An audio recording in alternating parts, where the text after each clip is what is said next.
The next phase, I would say, didn't take place for a few years. And again, I was doing all this while studying full time, working part time, and so forth.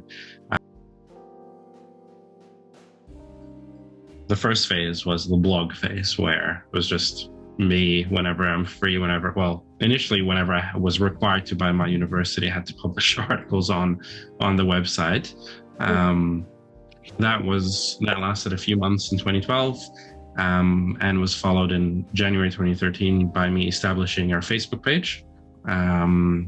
That was because I'd visited Egypt, and I started to think that Facebook was quite an integral tool to promoting information in an easy and accessible way. And frankly, it was just easier to share things and post status updates on Facebook rather than a website. It got it to people's timelines right in front of them rather than trying to get them to click through something. So Facebook phase was quite important, and it's probably what got us to where we are today, quite importantly, because in June 2013 was when the Facebook page kind of blew up. So from January 2013 to June 2013, I'd accumulated 3,000 followers. And then we had the June 2013 uprising in Egypt. And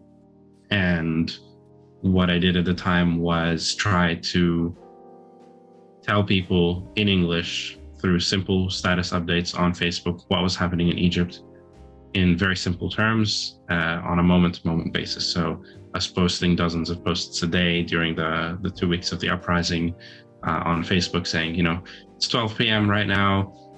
This is what's happened. You hear the top bullet, headlines, blah, blah, blah, blah, blah. And that came from translating Arabic and confirming the news as much as I could and so forth. And that 2 weeks of work led the Facebook page to grow to 30,000 followers. And that was a huge boost. That showed me that there's something more here.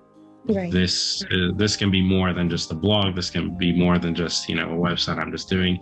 There's an actual need for an English media source in Egypt that's independent, that also leverages social media at a time when little media organizations were leveraging social media. In fact, our Facebook page by the end of 2013 had more followers than some of the top publications today that existed, the names and so forth. So it was quite an important tool, and that started, I guess, the next phase, which was get funding phase to build more, a proper website, to invest in setting up, ads and so forth, which came with the accelerator in Germany. We never had an office, and we don't have one at the moment. So that has never been part of our incorporation or our development. In fact, everything has been entirely online, entirely remote. In 2014, we had people volunteering from all over the world. It wasn't just Egypt, it was people, whether they're in the Netherlands and America and Canada and UAE and so forth.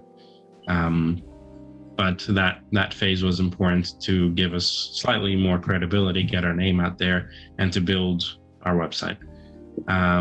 The next phase, I would say, didn't take place for a few years. And again, I was doing all this while studying full-time, working part-time, and so forth. But it probably took place when we found our latest co-founder or angel investor, who decided to fund a team, right? So we can hire more than just one person.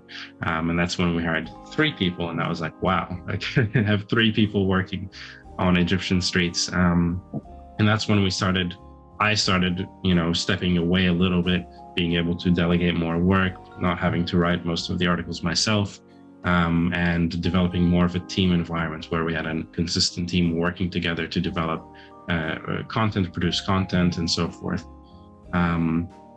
That phase, again, due to the lack of resources, ended up with us largely becoming a news provider. So we are essentially just providing news on what was happening in Egypt rather than telling stories. And it wasn't until perhaps three-ish years ago where we shifted from being a platform that predominantly shares news to a platform that predominantly shares original stories. So those are feature articles, those are original reporting, backed articles. We've started looking in the last year or two at multimedia production and multimedia content. And that's kind of where we are today, where we're trying to diversify our services, our content, and so forth in order to reach new audiences and in order to unlock new revenue generation sources.